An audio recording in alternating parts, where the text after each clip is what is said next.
but I would get in this habit of like, just in case, let me do that right away. And it really started my day off really negatively. Like I didn't realize how much that was affecting me. Like first thing I'm thinking about is problems.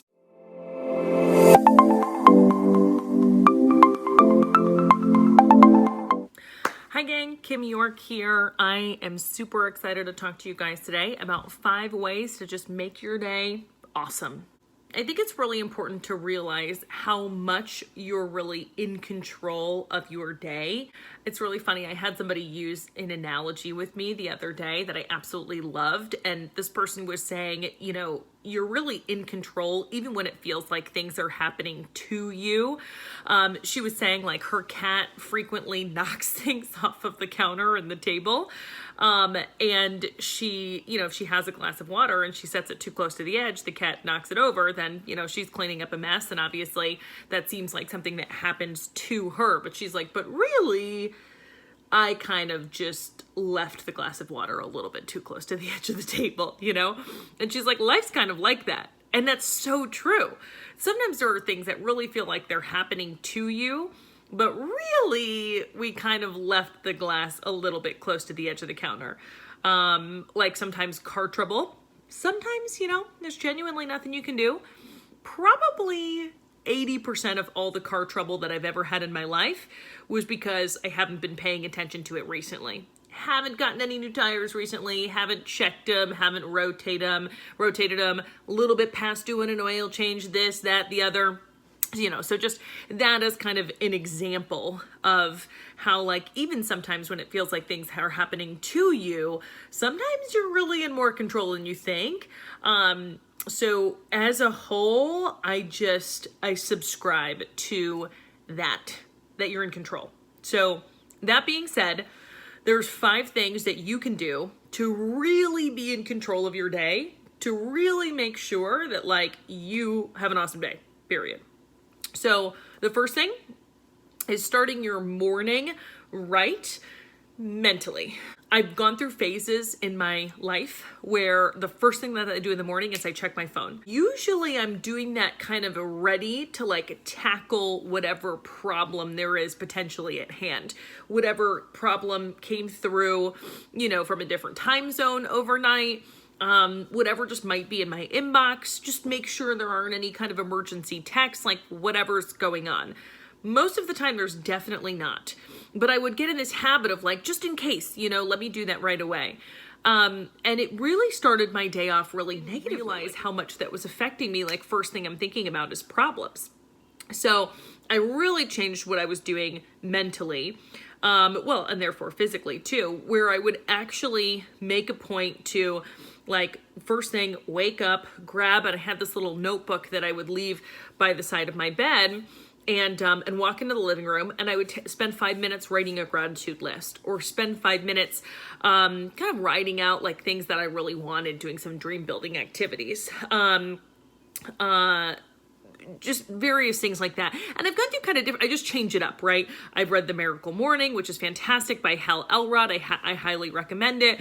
Ask and It Is Given by Jerry and Esther Hicks, also an amazing book. There's a lot of really good exercises in that book that you can do.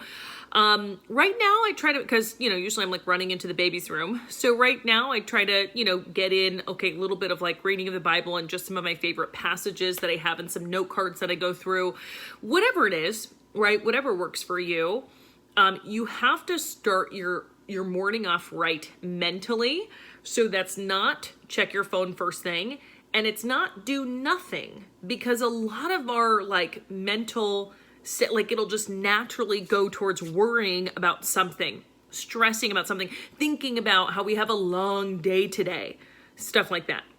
So tip number 1 is start your day off right with an actual appropriate like exercise, reading, so all the things that we just listed off, like something for 5 minutes. So mentally, you're genuinely excited or inspired or feeling good. That is so, so, so important. That carries with you as you're really getting ready for your day. So the second thing is really to take care of yourself physically, internally, I'll kind of say first. So like, for example, honestly, I would say drink lots of water and eat. I've gone through phases where I just kind of like don't drink enough water, forget to drink water, and I just get run down. It's amazing how drinking so much water over the course of the day makes you feel so good. And what that does for you long term, like I'm really, trying to remember that on a really regular basis, so that not does it make me feel good that day, but it helps your skin, it helps you, it just helps in so many ways. And eating, same thing. When I go through really busy periods where I just kind of turn around at the end of the day, I'm like, man, I didn't really eat anything today. I'm usually totally crashing and burning by the end of the week at, least. So just like packing, I always have granola bars. I always have nuts in my car. I just always have things like that, just kind of fruit on the counter that I can grab and go, so that I've got stuff with me. And I always have a water bottle. I keep like some water in my car, and then I have like, my water bottle just with me that I fill up every morning and then refill throughout the day. Always, always, always, to make sure that I can make sure that I'm taking care of myself physically, internally, it's kind of number two. And I feel so much better. I don't know about you guys, but like I get hangry, we get hangry. That's not good.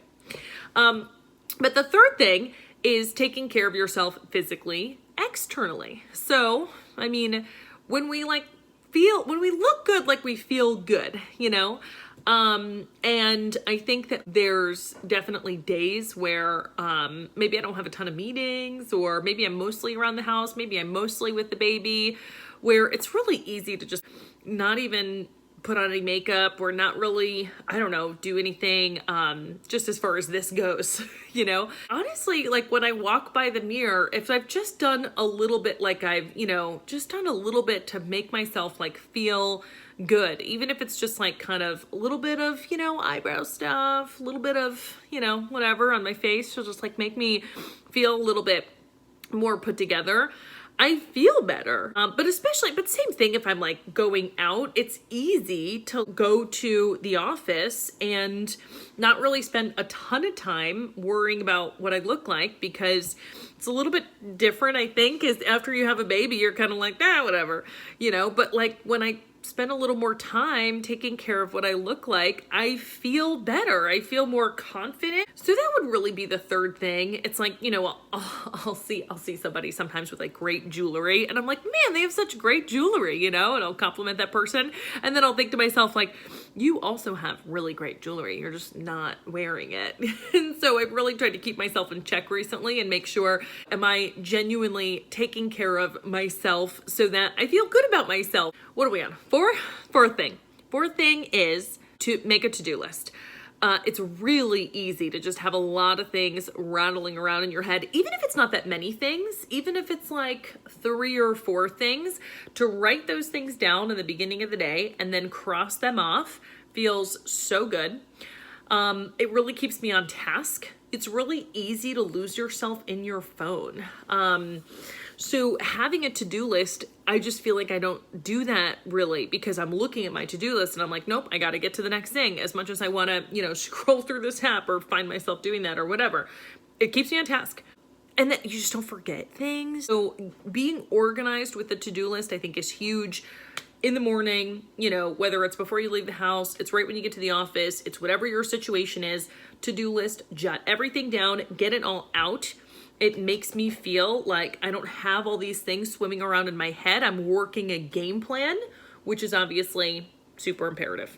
And the fifth thing is being 100% present. So this is so important with no matter what you're doing. You could be having a personal day. You could be having a, huge business day, whatever's going on. You're 100% present where you're at. So if I'm like spending time with my son, I can't be thinking about work when I'm doing that. Again, so easy to like scroll through the phone. We're like playing, but a notification goes off and I like check it. And then that makes me want to just kind of like, just check my Twitter feed just really quick. All of a sudden he's kind of rolling around and playing by himself. And for 5 minutes I've been scrolling through Twitter. I'm like, I can't do that. You know, I've got to make sure I'm 100% present and I'm appreciating what's happening. Same thing when I'm at the office or whatever it is at work. I'm not thinking about, oh my gosh, I wish I was with my son. Of course I wish I was with my son, but I have to be fully present in what I'm doing. I have to be fully engaged. I think that just leads to a better quality of life. I mean, I think probably all these things do. They're all kind of intertwined, right? But I think this one's probably the most important. And people in your life, they appreciate that. So going back to our original kind of analogy, like this puts you in control. Like if you go into your day, you start it right mentally, like you physically are doing something that makes you feel really good, gratitude list, whatever it is, then you're taking care of yourself, like of what you're putting in your body. You've got food, you're drinking water all day. Then you take care of yourself on the outside. You just put on something that makes you feel good. You know, whatever makes you feel good, you like do that, right? You're wearing that. Fourth, you plan your day out, you make a to-do list, you've got a really good game plan. And fifth, you're 100% present with wherever you're doing, wherever you're at. Your glass is really far away from the edge of the table. You're very in control, taking charge of your day to where you're gonna find that you're not really doing damage control as much. There aren't really all these things happening to you. So those are really kind of some good best practices. Obviously, everybody have an awesome day. I know I will, and we'll see you in the next video.